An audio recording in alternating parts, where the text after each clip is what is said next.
Hey guys, how's everyone doing today? So I just checked out an awesome video by Eric Ortiz. He has a I believe it's 2018 Accord, it's a 1.5 like we do.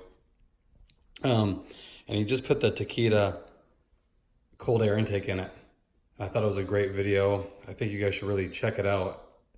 I'm interested in getting another intake. You know, I have the PRL, just the intake tube right now that runs in the front.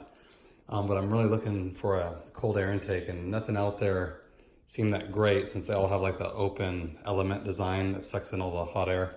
Well, the Takeda, if you guys have seen it, it's all closed, has the cone filter inside, and then it utilizes the front air dam right here that sucks in the cool air from the outside. So it looks awesome. I mean, I think they run about 300 something bucks. They are expensive, but looks great. And then I watched his video. Sounds really good too. You get that throaty sound, and you can hear the I don't know if you'd say the blow off valve, but you can hear the air when you let off the gas, you know. And then best thing about it is it's the cool air. So I think as far as performance go, you'd get the most with that system. Like I said, it's probably not a lot, maybe a few horsepower, but it looks great. It sounds amazing. So here's the link in the video. Definitely check it out.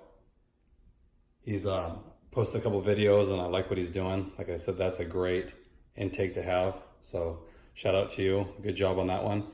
And if you guys are thinking about it, you know, I would definitely go that route. So as far as what's out there right now, that seems to be the best option.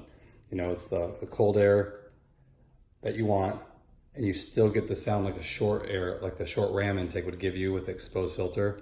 But this one's all covered and has a nice little window in it that you can actually see the filter, so see if it's dirty or whatnot. So definitely check it out, okay?